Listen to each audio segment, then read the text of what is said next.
Hi, welcome everyone. Today we've got a brand new episode of Business Blind Spots Exposed, the podcast. I want to give you a little bit of a understanding of what it is we do at the Business Blind Spots Exposed podcast. It really started out as kind of a little bit of a journey for myself. I've always looked to improve myself, and I started to realize it's actually not about what you know and what you don't know that you know. You know what you don't know. It's the stuff that you can't see. It's the stuff that's sitting right behind me that I can't see at all that is really what's going to put me in a difficult position. So the purpose of this podcast is to start to go to experienced business leaders and coaches, people who've been there and done that at least 1, 2, or 3 times, and start to learn how they saw things, how they experienced things, and the blind spots that maybe got them. Because the aim of this podcast is to start to bring them out. Because I personally have learned so much from others. It would be a shame to try to learn it by myself when I can rely on others to really lift my game. So hopefully this is an opportunity to lift your game. So a couple things I'd like to do, just housekeeping wise. This is a live podcast. So anyone on LinkedIn, Facebook, or YouTube can chime in and ask us questions. I'd encourage it. If we're going to be talking to Sheri here in just a second, and as we talk with her, I'd encourage you to ask her questions. If you have questions about what she's saying or need clarifications, or it just doesn't quite, the dots don't connect for you, chime in. But for right now, I'd just like to ask anybody who's on, tell us where you're from, where you're connecting from. With that, I want to say hi real quick, Sheri. How are you doing today? Doing great, Vinay. How about you? I'm doing super. I'm really excited about our podcast today. There's a lot of stuff I'd like to get into and love to get you to share with us. Sure, I look forward to it. So just before we get started, though, I do want to do one more thing, and that is to tell you about some of the things that we've got coming up in the coming weeks, because we've got some really exciting shows ahead of us. And I really want to dig into with Sheri and what she's learned along the way. So on February 26th, we've got Richard Moore, Sales Success Tips from Richard Moore using data and behaviors. Just an inside look at how to use behaviors and data to shape your sales success. On February 15th, I've got Sherry McManus and Lou Everett, how to think bigger with data. They're executive coaches, and they come in and help people up-level the way they think and the way they behave in organizations to take it up to the next level. On February 12th, I've got Rich Camacho, how hiring the better employee became better with data. You'll see in all these business blind spots, it's data that kind of gives you that objective view into what's actually happening. And we just got Marie Brewer who just chimed in. Thanks so much, Marie. You and I met before, I think, at a networking event. Thanks so much for checking in. And you are right. Sheri and Lou are fantastic. I've talked with them a number of times. Marie, I would love any comments that you have along the way here. But today, we're talking to Sheri about the $1 Million Climb and the coaching business that she runs. Sheri, I'd love to start out. After all of these years in coaching and running companies, give me 1 or 2 blind spots that you've uncovered in your journey. Oh, just 1 or 2? So,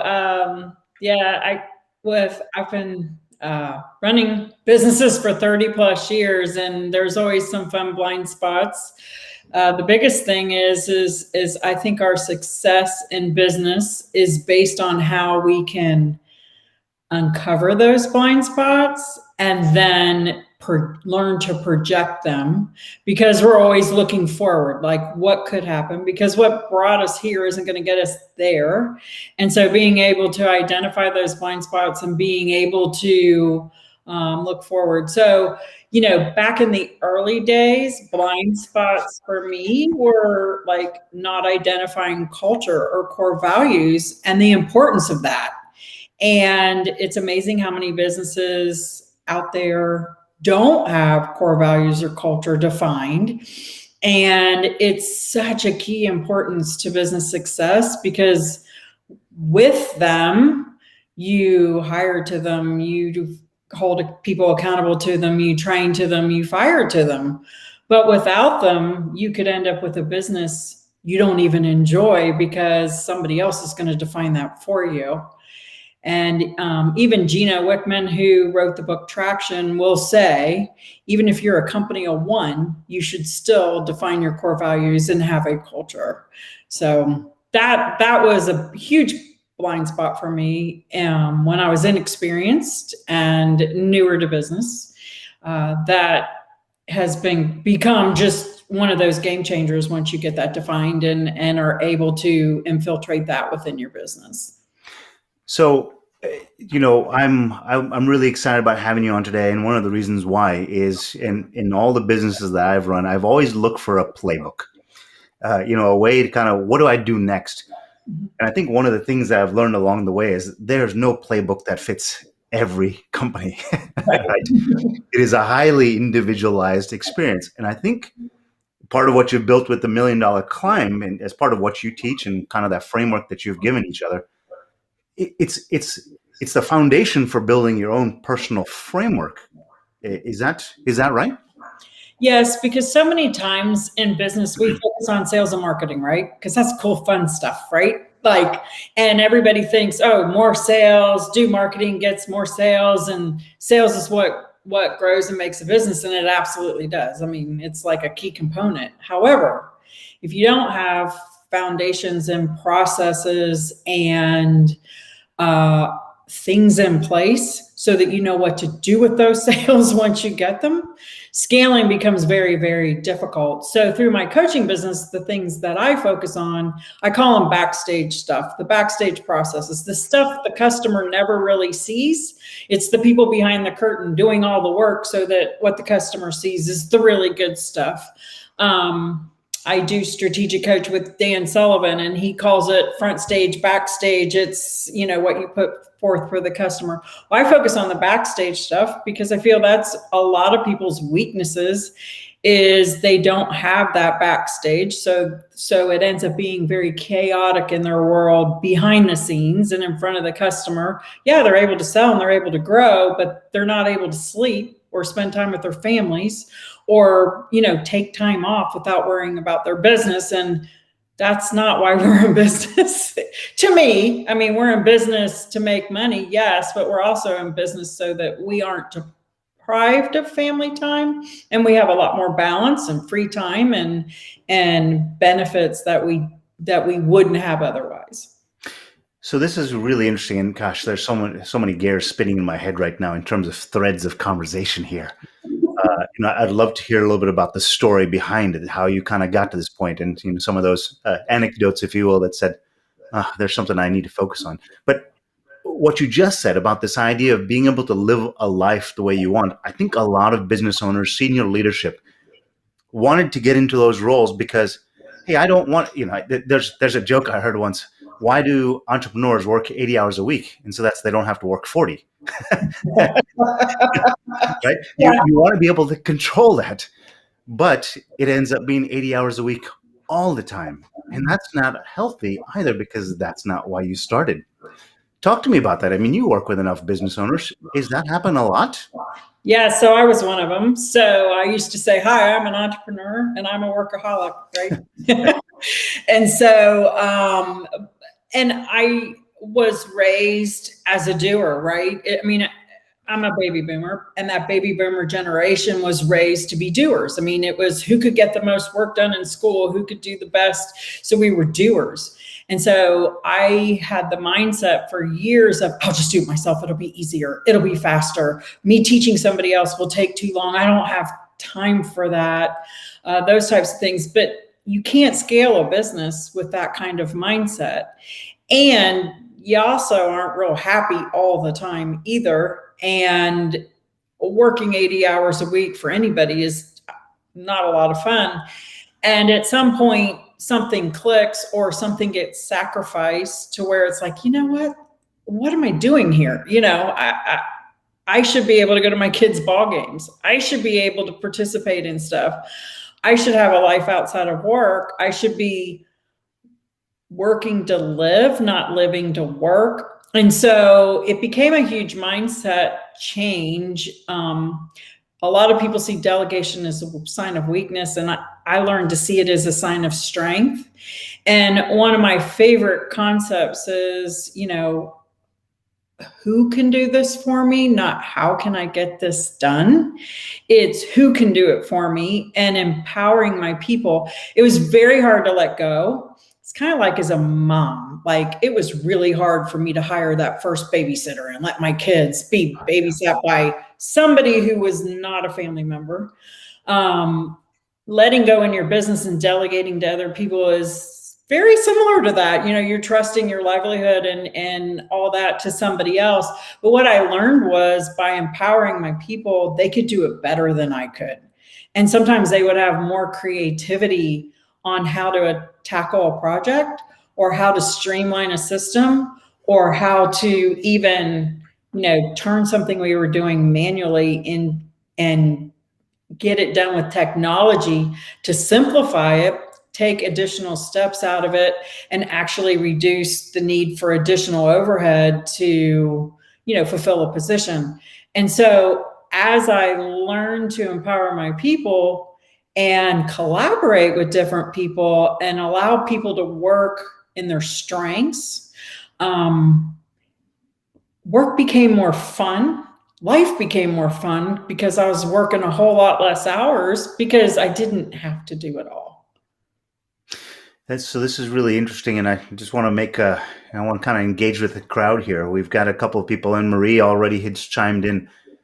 Look, would love to hear who's on the line. Just tell us where you're from, and I'd like to ask you a question if you're so inclined. Tell us what has business been like for you? I mean, do you feel like you work 80 hours a week? Do you feel like you want to get to 40? What are the challenges that you have in business?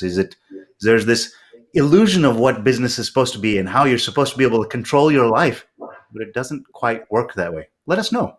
Is that the way it works for you? Have you gotten past that yourself?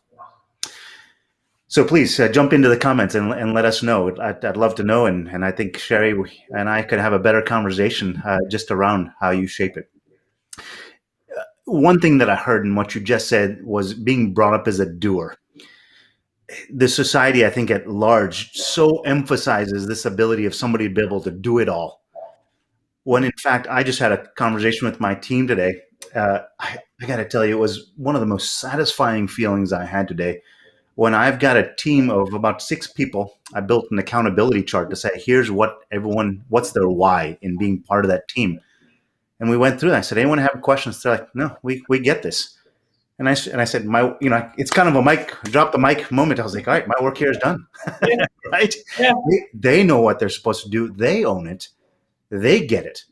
Mm-hmm. How does that play into what you're saying here and being able to get to that 40 hours versus 80? Oh, it's great. And it's even better when you get to 10. So, I love to help people. And I think that seeing people succeed and watching your team members really shine and grow and kind of become, you see them learn, you see them develop, you see them grow, and you see them do it with ease. And like I say, maybe better than you could have, where before you're like, I'm the end all do all, right? But I'm really not. I'm just there as the coach. A good team, the coach doesn't get on the field and run the football down the field and throw it and pass it, and he builds a team. And so many of us think that we have to do it all, that we have to do everything, that nobody's going to do it the way we do it, which is true. But what if they did it better? And people want to be empowered and feel important. And are they doing a good job? And at some point, you just can't scale. I mean, you just can't grow. You're going to get stuck. And what fun is that? Like, we're in business to do that, right? So, and the other thing is so many people think that it's great to be a business owner, and then it's great to be an entrepreneur, and then it's great to be there at the top because you have all these freedoms. Well, we really don't unless you learn to empower your people and delegate and be that visionary to help be the driving force to move forward, but not to do it all. That, being able to do it all, that's like an employee that's overworked, right? So. That's right. So we got a couple of comments here from Marie. Thanks for chiming in. A couple of things she said is combine the first few topics. When the culture is a good fit, then working longer hours can be more fun and fulfilling. You're doing it because you want to, not because you have to.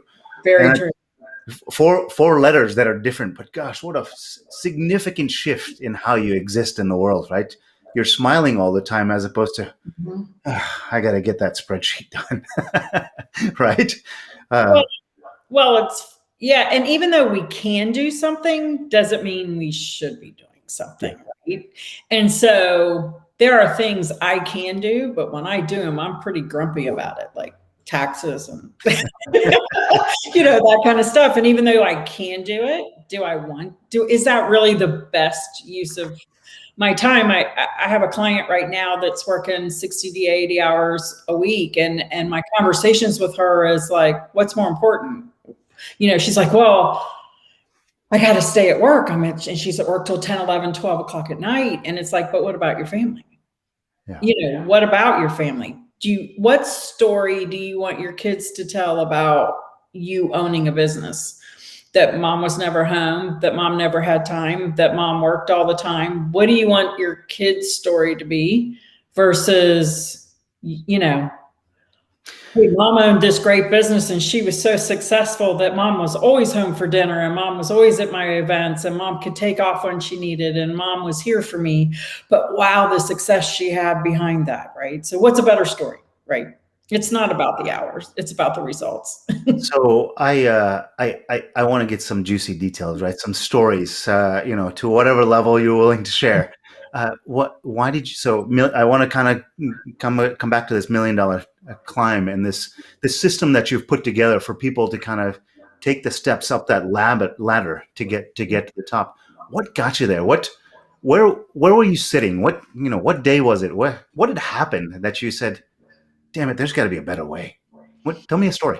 Well, so we all make lots of mistakes, right? And that the beauty of owning a business is we're allowed to fail and then pick up the pieces and fail again without consequences of being fired. And hopefully staying up, keeping the doors open to do it. But no, made a lot of mistakes. I've owned 5 businesses. I've made a lot of mistakes. I've grown a lot. I've learned a lot, and each year gets better and better.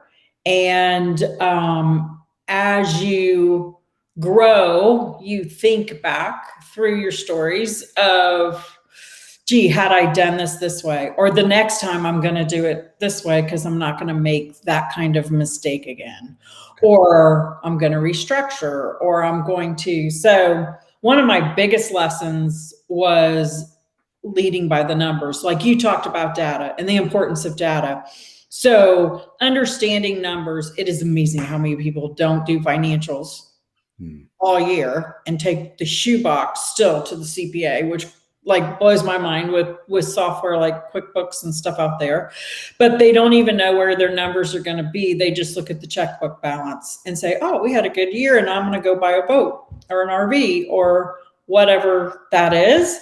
And so having those financial numbers, and then even better, having financial benchmarks that you can manage your business through to know when things are good or things are bad. If an employee tells me something's happening, it's like, is it?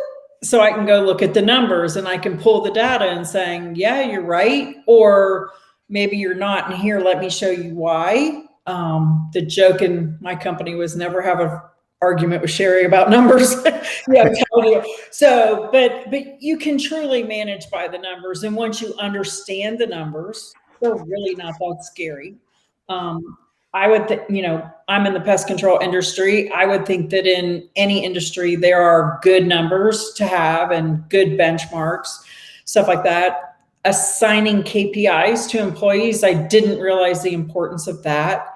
And when everybody wants to know whether or not they're doing a good job. I mean, there's a statistic I read that said 40% of the time employees are wondering if they're doing a good job. That's terrible. That's terrible. Think of all the wasted time. Like, am I doing this right? Am I doing this right? Did approving of what I'm doing? Did I have a good day? Am I going to get fired? Oh my gosh, my boss is going to talk to me. Am I going to get fired? And the boss just wants to compliment you, right? So having a key performance indicator, KPI, lets me know I'm doing a good job because, I'm producing this, or I'm getting this many leads, or my sales close rate is that, or whatever those numbers are that I'm being held accountable to. I now know I'm doing a good job as an employee. And as an owner, we need to be looking at dashboards or KPIs that tell us the temperature of our business. How are we doing? It's just like, look at, when you drive a vehicle, how many gauges are on your dash when you're driving? About 5.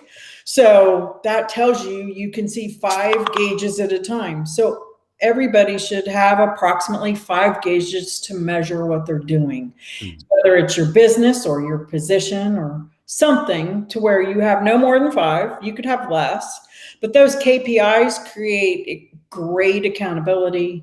They create great self-worth of the employee, that I am achieving and I am doing a good job.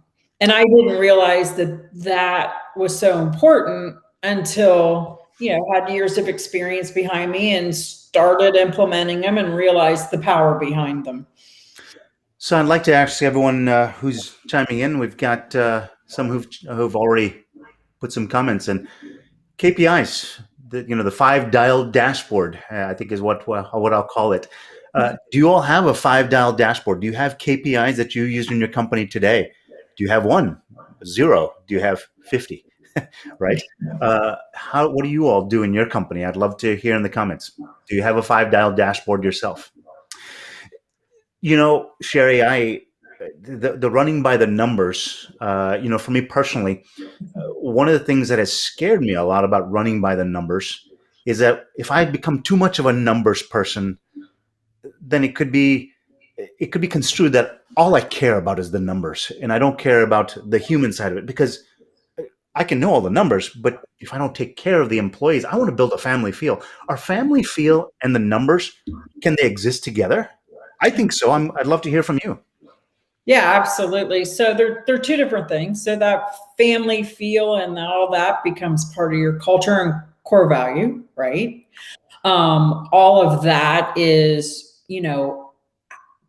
treat your employees well, and they're going to treat your customers well. I mean, your employees are your number 1 customer, right? So you treat them well. However, numbers numbers show you where you're at. Can it be explained? Like, for instance, I could take 2 employees that are both doing a great job. One could drive more miles than another. One could produce more than another. Well, the one who drives more miles might be working a remote location, so he's driving more miles, so it's explained. His numbers don't look as well. He may not be producing as much work because he has all this drive time. Well, that's explained. But if my guy who's sitting close, running route work close, is driving a lot of miles and not get a lot of production done, that's a problem, because his route is smaller, it's more condensed. He shouldn't be driving miles. He's wasting time. He's wasting fuel. He's being very unproductive. So things can be explained through the numbers. So it's what you're looking at. One of the questions that's coming up is, how would you structure an effective KPI to be a good benchmark? And that's a great question, Marie, is what is it you're wanting to get done? Because there's that whole thing of what gets measured gets done.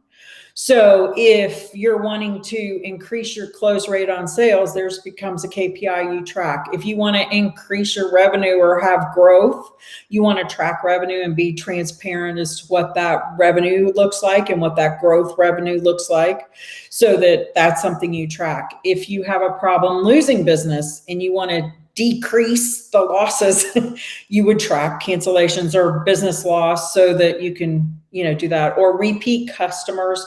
I think each business is a little bit different.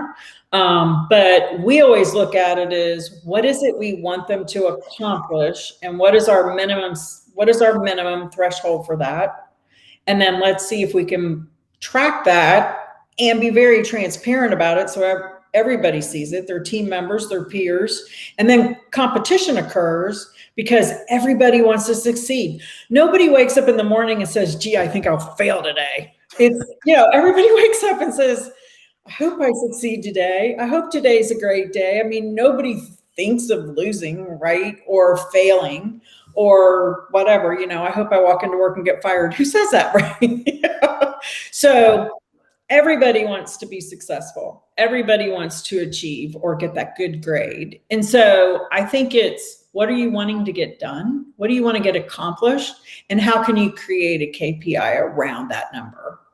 So yeah, that is a very good question. And that is, I think a lot of people, so there's a couple of things here, right? I mean, with data, there's so many different things that you can measure, but it's kind of separating the wheat from the chaff, right? And the way I think of it is in terms of outcomes. What is the outcome that you want? And then if you can find the things that measure how you can get towards that outcome, that's what is the value. I mean, I built a business around it because trying to visualize what those outcomes are and how that correlates to the outcomes, I think is all the difference in the world. But Sheri, I think you make a very good point. You need to have sort of what the end in mind is so that you can create those KPIs. So that brings up something else I wanted to ask you is, look, you have 10 companies that they sell widgets or they deliver widgets, they mow lawns, they provide pest control. On the surface, they're the same company, but the outcomes from each one of those companies could be slightly different, and that changes what you measure. Is that a true statement in your experience? Yes. So in the pest industry, we all may measure some of the same things: growth, profit, sales numbers, closing rates. But then for somebody else, company A, it might be important to get podium reviews. So if they want to increase their podium reviews, create a KPI around it that helps them increase their online reviews versus the plug for podium. But yeah, I mean, what is it they're wanting to do? Or is it that they have a collection goal or reduction of receivables goal or number of phone calls you handle in an hour, or, what is it you're wanting the team to do? We have a lot of similarities, but each of us has a certain goal to achieve other little ancillary things. And so that's why, like with each position, start with one, but you could have up to 5 for that position. There are some positions that it's harder to come up with measurable things. It's just like, but they always say, if you set a goal and it's measurable, then it's easier to attain versus this ambiguous thing. People need to know how to get there. And when you measure something, they can easily follow the steps to get there. And I think, I think this is kind of where you're going to this, and effectively and systematically communicating that to them and play back to that 40%, right? Constantly telling them, hey, this is how you're performing. That doesn't actually disenchant the employee. It actually gets them to lean in, right? Oh, it's the incentives of it. So it's just like, even if you're getting monthly financials, you're getting them a week or two after the month is over. So you're looking at historical data and what am I going to do to fix that? Right? I can't. It's been done. Where with KPIs, they should be current activities that you're doing and how you're going. So you need that information every day. I mean, even if you're only getting it once a week, it's not often enough to make a change, to that. So, I mean, in school, that's why teachers gave us tests, right? So we knew what our grade point average was throughout the whole quarter before we got report cards. So we had time to fix it. So you need that constant updating of where you are. So you're getting confirmation of the job well done. So someone gave me a great explanation of what the difference between a dashboard and a scorecard is. And I think of scorecard as a report card that you got in school, right? A dashboard is kind of what you see in the car. It's real-time information as to what's happening right now. I'm driving 72 miles an hour. The speed limit's 25. I need to change things right now, right? Scorecard is, hey, I drove over the speed limit 70 miles an hour 7 times in the last week. Maybe I need to change that for next week. Exactly. So let's bring this back a little bit. We're all about business and blind spots here. I think there's a couple of different ones that I've heard, and it's just knowing your numbers is not about trying to beat people over the head with a stick. Knowing your numbers is about being able to lead more intentionally and more potently or more powerfully. Is that a good way to characterize that? Yes, I think it's more intentionally, and then to get the results you want and to get the team to buy into. I mean, first of all, if you don't know where you're going, how are you going to get there? Yeah, right? And so if my team doesn't know where I want them to go, how are they going to get there? And it's not their fault they didn't get there if they don't know where they're supposed to get, right? So I've got to tell them where I want them to be and what measurements I want to measure them against so that I know they're performing well and they know they're performing well. So many business owners don't want to be transparent with their employees. And I think that transparency to a point, like I'm not going to share with them what my paycheck is. I don't think that's necessary, but I do want to share with them where the company's going and what the company revenue goals are and what the company profit goals are and what certain expenses should benchmark or their particular job position should be accomplishing. Because if we all get to that big company goal, we all win because everybody shares in the success of the business. A, we stay open. B, they have jobs, but they have the opportunity for promotions. They have the opportunity for bonuses. They have the opportunity for growth. They have the opportunity for learning.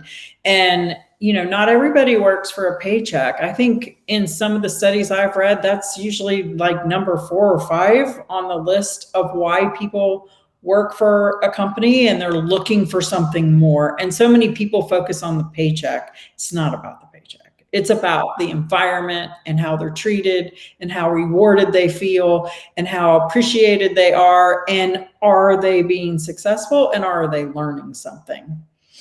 I've always had this saying that I've used, and that is, I can pay people for their minds, but if I get their heart, I win. Right. And I feel like I actually did a post on LinkedIn recently about this. His name was Joe. I used to work at a company. It was one of these .com companies. It was .com company. It was kind of going for the moon. And I decided one fine day that I wanted to start what happened to be my 3rd company at the time. And Joe kind of leaned over to me and said, "You know what, Vinay, I really like you as an employee." Well, that made me feel fantastic, number one. He's like, "I don't want to lose you. How about this? I'm going to make you a deal. I'm going to let you work here part-time, and I'm actually going to cut your salary just only 40%. So you still have money to subsist with, but I want you to go start your company." It's like, what? Well, that was 22 years ago. I still revere Joe Bose as a fantastic man because of that. I worked my tail off. The half time I was there, I probably put out more than I did as a full-time employee because he got me in feeling into that. And I think that's just sort of what you're saying here, right? It's leaning into the people, investing in your people. Oh, absolutely. I mean, there's nothing more valuable than your people. Good people are hard to find. People, getting them engaged and having them enjoy what they do is the biggest reward. And when you see your people succeeding in life and buying a home, buying new cars, able to put their kid through college or whatever their goals were for their families and helping them achieve their goals and dreams, there's nothing more rewarding as a business owner to see that happen. Yeah. For me, anyway. I mean, that to me is like, this is why we're here.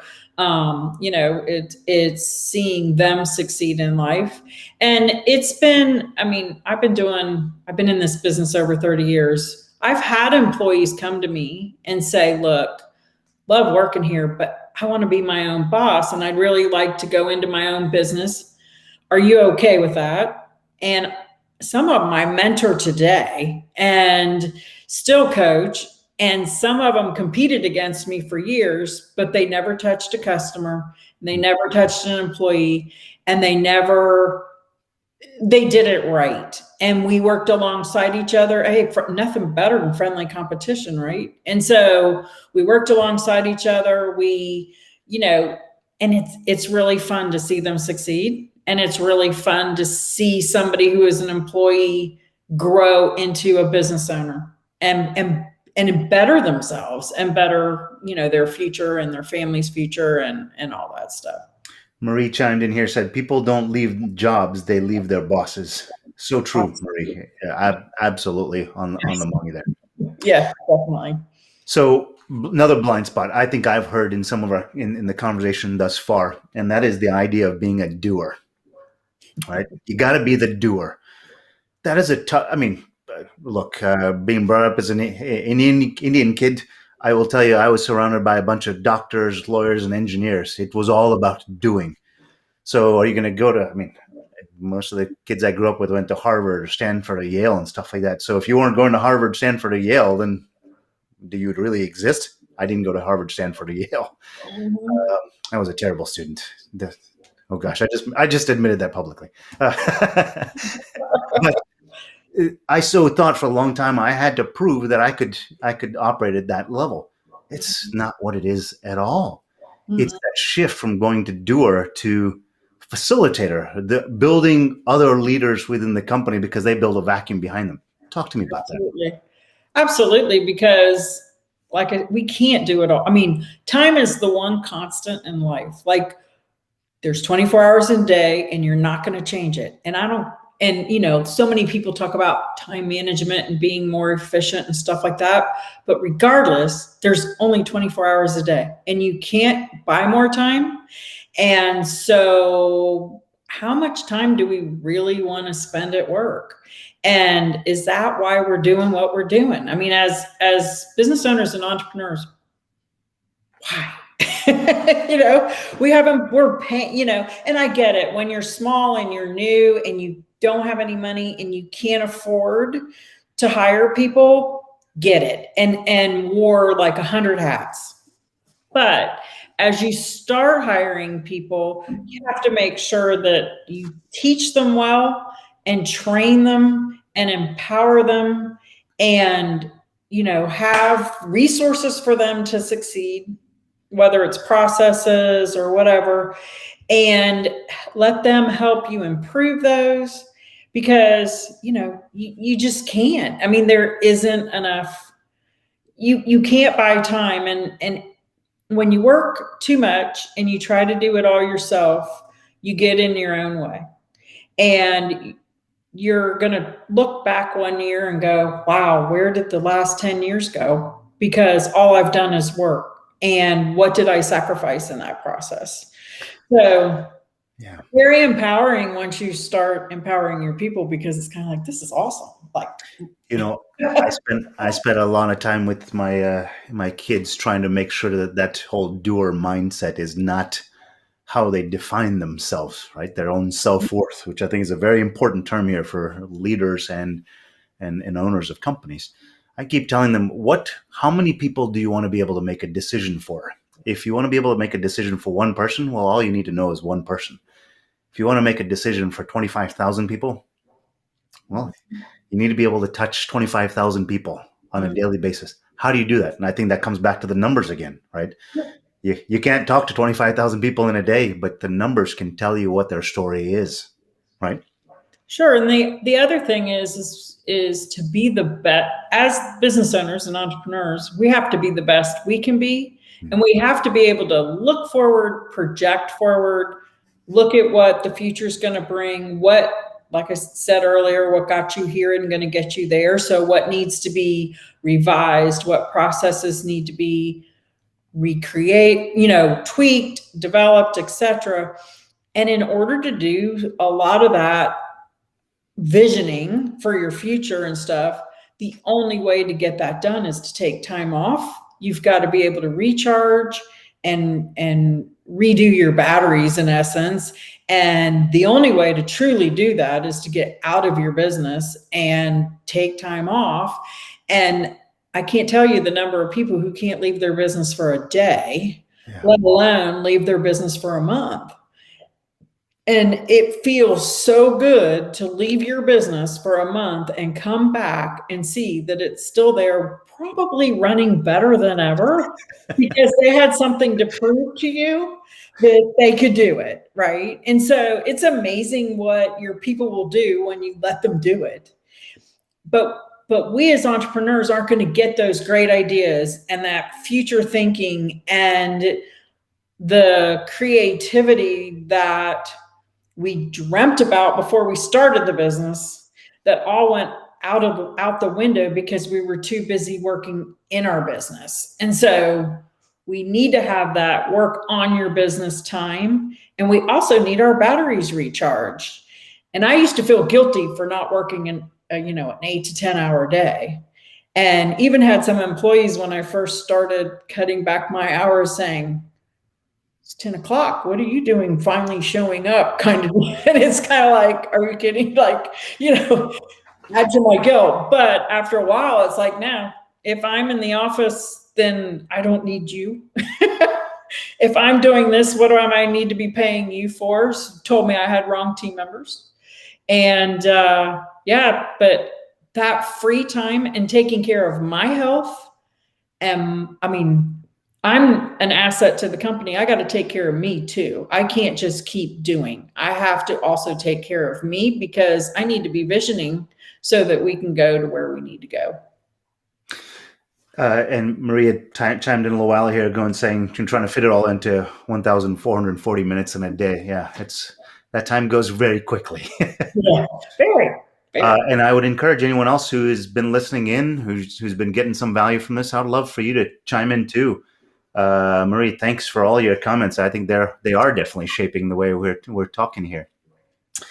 I want to talk about something else in terms of a blind spot that I don't think has been specifically said, but I think is kind of an underlying text here, and that is whether you call it whether it's minority, whether it's being a woman, there's always some sort of bias. There's always some reason to hold back or something that I'll call it the glass ceiling. There's always something there.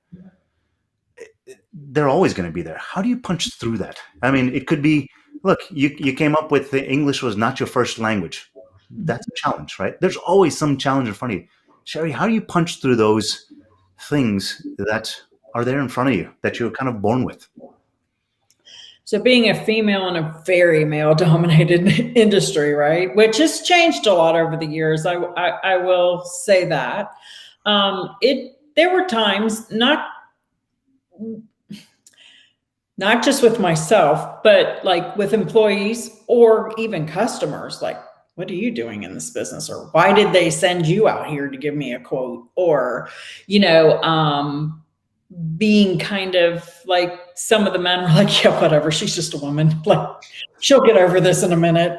She'll have another idea, or she doesn't know what she's talking about, or things like that. So I think that's where, why the numbers became so important to me was, one, I could prove my response sometimes through the numbers, or my thinking through the numbers, and exposing your people to others and your business to others, to where people go to I think education and learning is the most important thing that all of us can participate in. Because if you're not learning or growing, you're dying, right?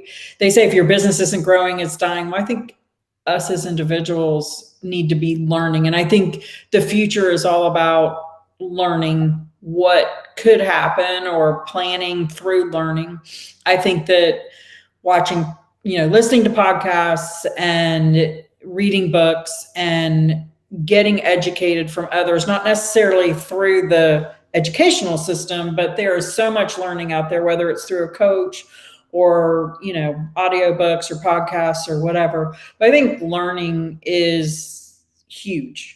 And I think that people who will be successful in the future, it's all about what they know and what they're learning and how they're keeping up. I don't think school stops at high school or college. And do we all need to go to college? Who knows? Like you were saying, the Harvard thing. But I think that just because we didn't doesn't mean we can't learn. And providing those avenues for our people to learn. And the more they're exposed to, the more they realize, oh, they may know what they're talking about. They've got some good ideas here, but there have been ceilings. I mean, I've gotten certifications in different bug stuff purely just for credibility and to break that glass ceiling as a female, to show that, I'm not just a customer service rep who's, was able to do something, or, I purchased my father's business, so I wasn't daddy's daughter who was just given the business type of deal. So those were all glass ceilings to break. Yeah. And as we talk to other companies or other companies see how we function, they can learn from us as well as us learning from them. I mean, we've learned a ton from our peers. And I've learned from the smallest of companies to the biggest of companies. So there's a lot to learn out there from everybody. I think that's the big part. So there's a couple of things I want to kind of stitch together here in what I'm hearing from you. And one of the things that I think that starts that whole thread is that there's a way to level the playing field from what I'm hearing from you. And that is by understanding your numbers, being technically proficient, having a true understanding and pulse of what's happening in your company now gives you a position of strength to play from.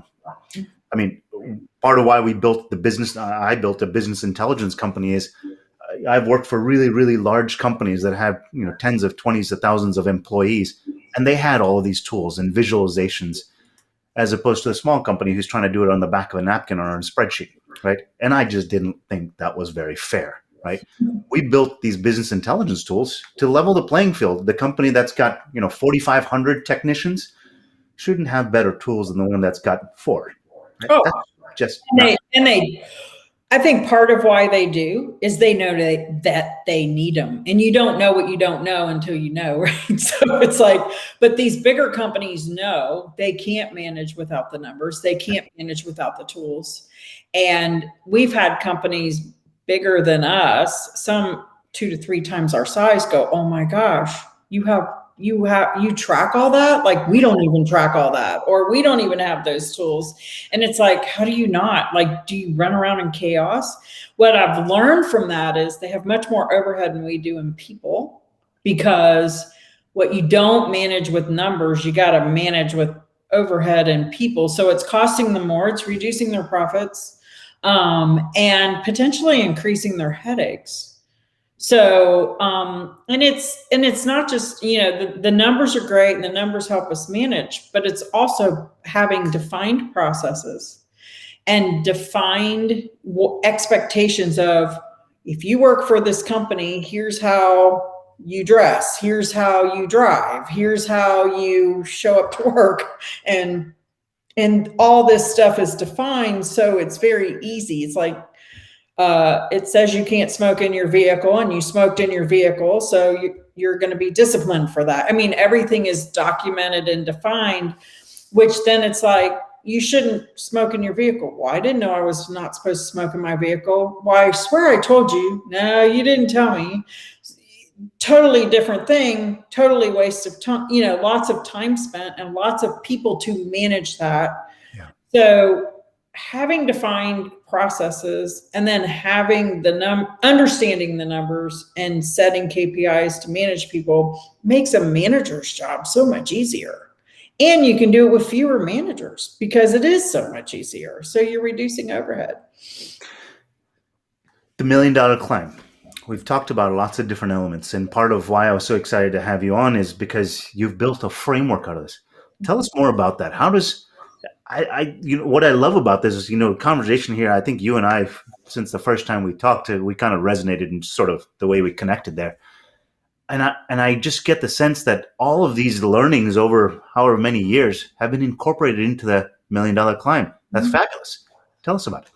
Yeah. So in what we went through and experienced, and then looking at what other companies did and didn't have, and in viewing their strengths or their weaknesses through their journeys and their growth and stuff, I'm like, in creating this $1 million climb, it's like, okay, what things are essential to get to that first million or second million or fifth million or whatever? What things are essential?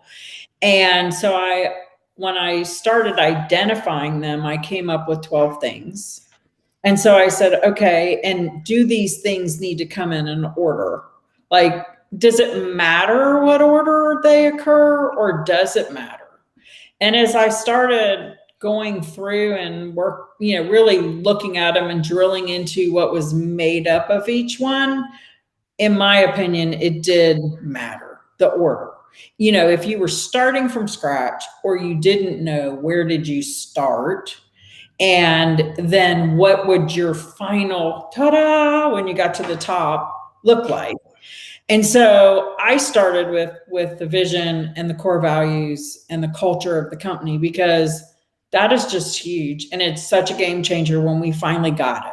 I had 5 locations, and 2 of the 5 locations I loved to be in. I loved to go visit. I loved the employees. I couldn't wait to get there. We had a great time when we were there. We laughed, we joked. Their productivity was huge. Their results were, everything about those offices was amazing. And then there were other offices that it was like, oh, okay, I'm going to go there. It'll be fine. They're all nice. And then I had one location that was like, oh my God, I have to go to that location. And it was like, they never do anything we talk about. It's just, and we tried different managers. We tried different things, and nothing ever worked. And then I learned about core values and was like, oh, the one I loved had my core values. They, we were all on the same page. We all really enjoyed the same stuff. We had a lot of similarities. They understood what I wanted out of the business and who we were. The ones that were that messaging hadn't fully infiltrated them and wasn't being pushed on a daily basis. The one I couldn't stand to go to, they wrote their own. Like, it wasn't mine, it was theirs, and it didn't fit with mine. And so when I learned that, it's like that, boy, to have 2 that were fine, I eventually got the other ones, all but one in line, and the one I didn't get in line, I sold. But it's huge. So I think that's where you start. And then you got to know your numbers to manage by them. You've got to have processes, employee handbooks, so that you don't get yourself in trouble with labor laws and things like that. Policies and procedures, how to hire, and then training. We used to put an employee in a truck and let them be trained by another employee and had no idea what was ever being said or taught. That's not the way to train, so there was nothing defined. So now it's all defined. And then how do you measure that? And how do you get good at delegation and setting goals and strategic planning? And, we all have to sell and market, but are we doing what works, right? Are we creating processes around that work? But the biggest result to me is the owner's freedom, to where the owner loves their company and loves going to work and loves their people and has that balance to really enjoy the benefits of being an entrepreneur, which is freedom. results and freedom. Someone, and I was talking with someone once, and we kind of started to try to inspect the difference between really large and successful companies, or just let's say large companies and the smaller companies. And we tried to compare what are the three dimensions, sort of the three legs of the stool that make them different, or how they're people. Do they have better people? No, they hire from the same talent pool. Do they have more money? Well, they must have started out small at some point, right? They didn't just shoot to, 4,000 employees. Then what is it? Technology? No, everyone's got the same technology for all intents and purposes. What is different? It's just process, right? And what does process mean is the certainty of the outcome. So, and I think that's what you're saying is, hey, the $1 million challenge, the $1 million climb. What that does is helps build certainty in your processes, so you know what's going to come out the other end of that sausage machine, right? Well, and what I found out too was as you hit each $1 million kind of benchmark, goal achievement, another $1 million in revenue or whatever, it's all these things have to be readdressed. Yeah. Like, are our core values still the same? Did they change? Is our vision of where we're going still the same, or has it changed? Do we need to change processes? Do we need to track different KPIs? Do we need to hire differently? Do we need to adjust what is in place? We don't have to recreate it again, but we have to make it better, or we have to change it because now instead of hiring one person every couple months, we're now hiring 2 people a month. And what does that training look like? Because now I'm not training one every now and then, I'm training a bunch at a time. Or I might have to do a group training, or I might have to, and I've got more layers of management. So how do I do management training? And so things are always changing as each time you hit that next $1 million, you've got a whole nother set of, but the topics are the same. Yeah. I mean, every time you scale, something's bound to break because that was built for something smaller, right? Right. And I've had leadership tell me, why are we even discussing this? It's working fine. And I'm like, yeah, it'll work for 15 employees. It ain't working for 40. And we're going to 40. So hold on. Well, we're coming up on the end of our time, and I hope anyone, Marie, thank you for your participation in the chat and some of the questions and the comments that you had. I think I heard a couple of blind spots here, all just things that kind of banging your head against the wall a couple of times won't get you past. Sometimes you just got to run through it or listen to Sheri. So Sheri, I want to thank you for spending some of your time with us today and sharing those 30 years of experience and distilling it down to an hour. I mean, I know it's just sort of the tip of the iceberg at best, but it has been fun. I think I got a couple of things out of this myself. So thank you. Thanks so much, Vinay. I enjoyed it. Thanks for having me.